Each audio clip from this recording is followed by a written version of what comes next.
नमस्कार सर, मेरा नाम राजू है। पिछले 3 साल में म्यूचुअल फंड में कितना गुना पैसा बढ़ा है, इसके बारे में आज वीडियो है। तो यहाँ पे हम कैटेगरी लेते हैं large cap, mid cap, small cap, multi cap और फ्लेक्सी कैप। तो यहाँ पे देखते हैं कि एवरेज रिटर्न पिछले 3 साल में क्या हुआ है। पहला हमने सेलेक्ट किया है लार्ज कैप। पिछले 3 साल में वन टाइम 10 लाख रुपये इन्वेस्टमेंट है, कुछ भी हो सकता है, 10,000, 20,000, 50,000, परसेंटेज के रूप में तो वही होगा। सबसे टॉप का जो फंड है निपॉन इंडिया लार्ज कैप ने 10 लाख का वैल्यू 21% के रेट से 18 लाख बनाया है। HDFC टॉप 100 ने large cap blue chip category में 10 लाख का वैल्यू 18 लाख बनाया है 21% के रिटर्न से। इसी तरह से आगे चलते जाएंगे तो हम एवरेज रिटर्न देखते हैं कि एवरेज कितना परसेंट रिटर्न मिला है पिछले 3 साल में। तो यहाँ पे एवरेज रिटर्न आता है 16.9%। तो हमने यहाँ पे 16% इंडिकेट कर दिया। अब मिड कैप का बात करते हैं। मिड कैप में देखते हैं, मिड कैप में टॉप का बात करते हैं पिछले 3 साल में। तो क्वांट मिड कैप आता है 10 लाख का 25 लाख बनाया है। PGIM ने 10 लाख का 23 लाख रुपए बनाया है। SBI मैग्नम मिड कैप ने 10 लाख का 21 लाख रुपये बनाया है। यही पैसा FD में होता तो 9 से 10 साल में डबल होता। SBI मिड कैप में चेक काट के डाले होते FD का 3 साल पहले, भूतकाल से नहीं डरते, तो ये 10 लाख का वैल्यू 21 लाख बनाया है। 28% का रिटर्न सालाना 3 साल में दिया है। 28% मतलब 28%, फिर उसका 28%, फिर उसका 28%, ऐसे करके 3 साल में हुआ है। तो 10 का 21 बनाया। अब यहाँ पे एवरेज रिटर्न देख लेते हैं।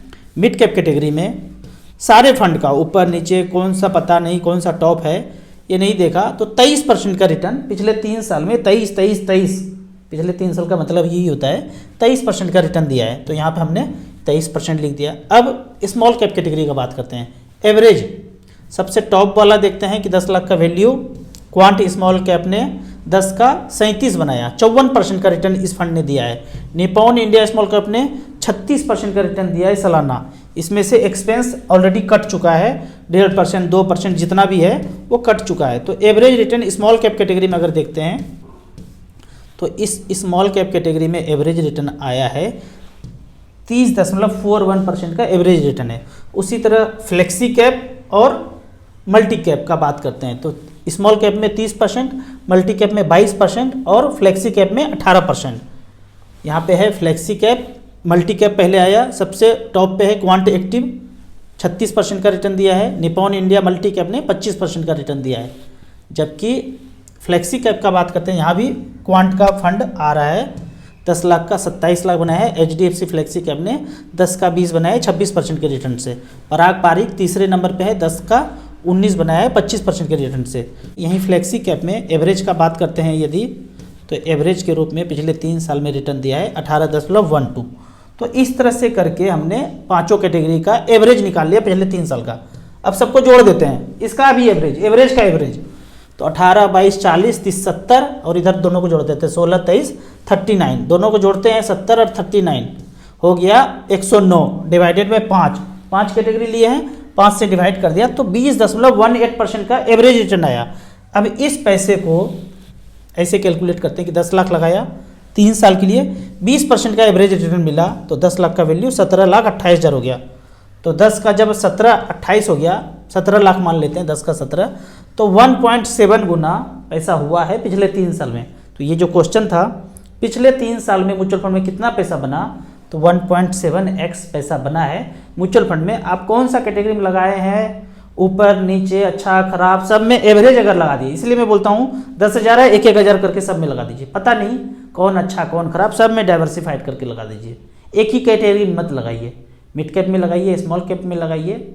अगर और ज़्यादा पैसा है तब जाके आपको flexi cap, multi cap, blue chip में जाइए। लेकिन थोड़े से ही पैसे हैं, टाइम ज़्यादा है, तो मिड कैप, स्मॉल कैप ही आपका वेल्थ क्रिएशन कर सकता है। अब यहाँ पे जो एक डर बना रहता है हमेशा म्यूचुअल फंड इन्वेस्टर को, पैसा लगाऊंगा भाग जाएगा तो, डूब जाएगा तो, ऐसे नहीं सोचना है। अब आपके मन में क्वेश्चन होगा कि पिछले 3 साल में इतना अच्छा रिटर्न कैसे मिल गया, उसके पीछे 3 साल, उसके पीछे 3 साल में रिटर्न नहीं आया। तो आप पता करना चाहेंगे और या ऑब्जर्व किए होंगे, तो कोई भी कंपनी से पूछते थे ना, तो उनके पास कैश में पैसा बहुत होता था, लेकिन वो कहीं भी एक्सपेंड नहीं कर रहे थे, कहीं पैसा नहीं लगाना है, और कहते थे बेटर अपॉर्चुनिटी का तलाश कर रहे हैं, अच्छा मौका मिलेगा तब पैसा इन्वेस्ट करेंगे।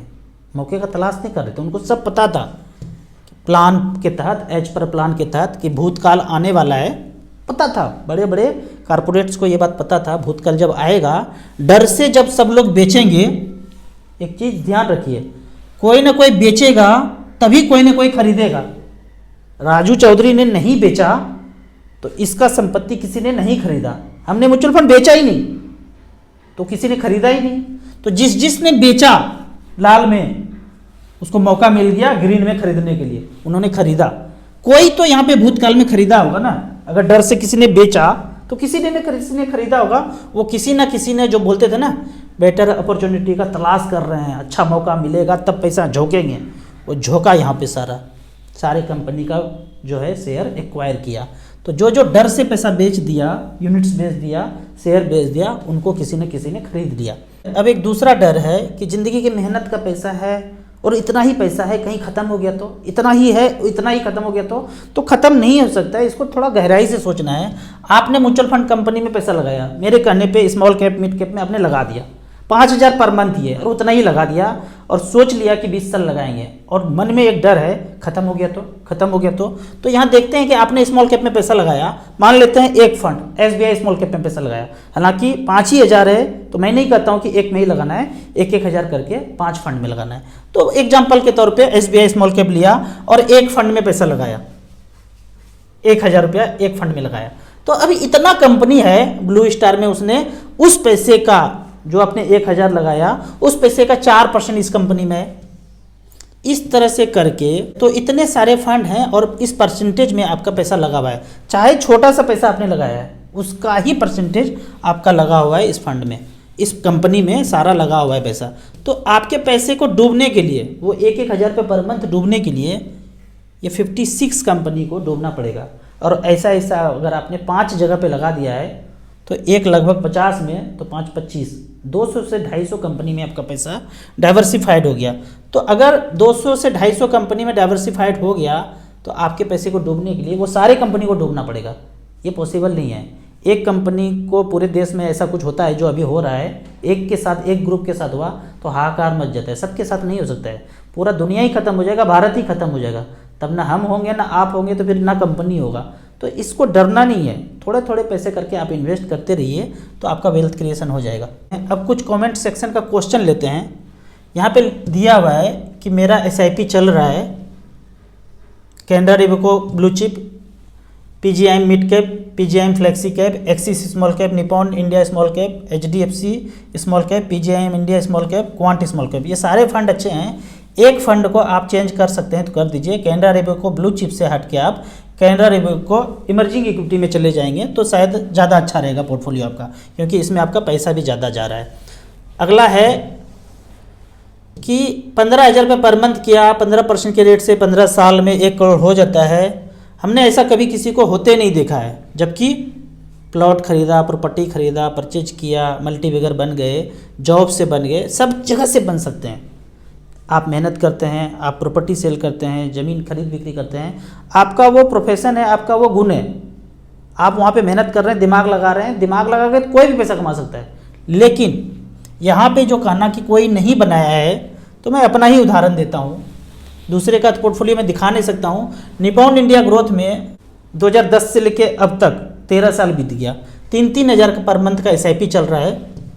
बीच बीच में थोड़ा बहुत टॉपअप भी किया, 10,000 20,000 कहीं से आया वो भी टॉपअप कर दिया, 50,000 आया टॉपअप कर दिया, और 3,000 का SIP कंटिन्यू है, ये चलता रहेगा 20-21 साल तक। 8,08,000 जमा हुआ है और पैसा 23 लाख रुपया बना हुआ है।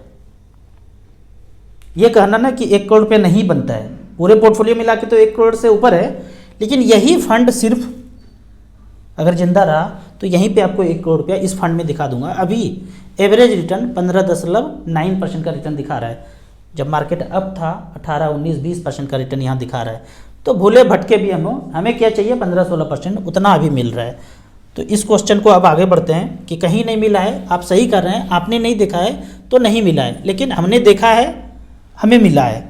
अब आगे बढ़ते हैं। 60,000 इन्वेस्टमेंट को 2,60,000 बनाते हैं म्यूचुअल फंड में, और 10 साल में 25,000 रुपया चार्ज कट जाता है। इनका ये क्वेश्चन है कि 60,000 जमा किया और 10 साल में कहते हैं कि 2,60,000 बन जाएगा। पर इसमें चार्ज कितना कट जाएगा, ये इसका कैलकुलेशन इस तरह से। यहाँ पे देखिए, आपने 60,000 लगाया, मान लेते हैं कि 17% का रिटर्न मिल रहा है, पर 2% आपको काट के दिया जाएगा तो 15 ही दिखेगा।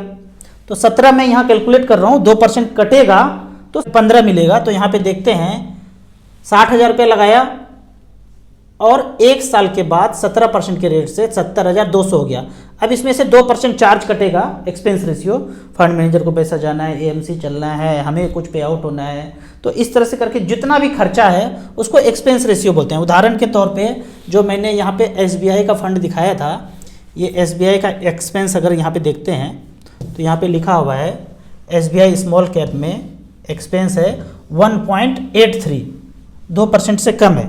ज़्यादातर स्कीम का यही है, 2% से कम रहता है, लेकिन हमने 2% लिया है, इसीलिए मैं बोलता हूँ ज़्यादा एयूएम है तो उसमें पैसा लगाइए। हमने यहाँ पे कैलकुलेशन के दृष्टिकोण से, सुविधा के हिसाब से हमने 2% कैलकुलेट किया है। तो 70,200 रुपया बना 17% के रेट से, इसमें से 2% एक्सपेंस रेशियो जाएगा तो 1,380 रुपया चला जाएगा, साल में जाएगा, मंथली नहीं है, रोज नहीं है, पूरे पैसे का साल में ये 1,380 चला गया चार्जेज के रूप में, एक्सपेंस के रूप में।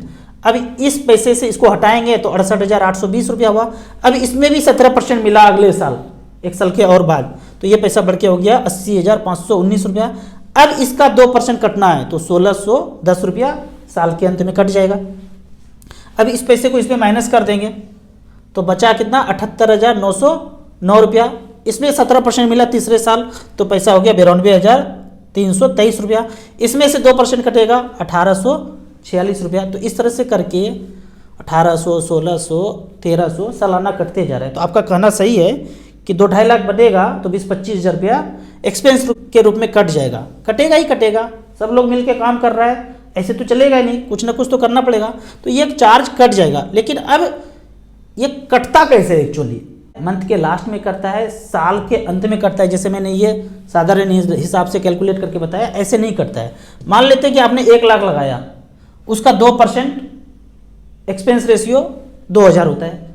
2,000 डिवाइडेड बाय 365 डेज करते हैं तो 5 रुपया 40 पैसा रोज कटेगा।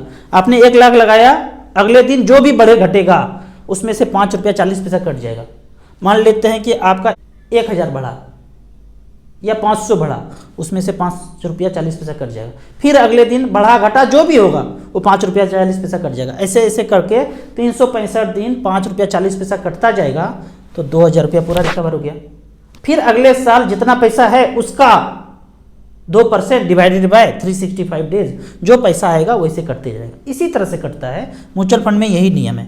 अब अगला क्वेश्चन देखते हैं क्या पूछा जा रहा है। यहाँ पे पूछा जा रहा है कि सर डायरेक्ट और रेगुलर कौन से में इन्वेस्ट करना चाहिए। यदि आपको म्यूचुअल फंड का सारा दाव पेच सब कुछ पता है तो आपको डायरेक्ट स्टॉक में जाना चाहिए, डायरेक्ट म्यूचुअल फंड में जाना चाहिए। आपको ज़्यादा कुछ नहीं पता है तो रेगुलर में एडवाइजर के साथ कुछ दिन रह लीजिए, 6 महीना साल भर रह लीजिए। जब सब कुछ सीख जाएंगे फिर अपने आप कीजिए। आपको इसी तरह म्यूचुअल फंड के बारे में और कुछ जानना है, इन्वेस्टमेंट के बारे में जानना है तो इस नंबर पे मुझे व्हाट्सअप कर सकते हैं। आपको म्यूचुअल फंड में पहली बार इन्वेस्ट करना है तो दिए हुए ऐप में रजिस्ट्रेशन करने के बाद हमसे जुड़ सकते हैं। ऐप का और मेरे सर्विस का लाइफ टाइम कोई चार्ज नहीं है। वीडियो अच्छा लगे तो व्हाट्सअप यूनिवर्सिटी में दोस्तों के बीच इसे जरूर शेयर करें। यूट्यूब पे देख रहे हैं तो लाइक एंड शेयर जरूर करें। Thank you so much.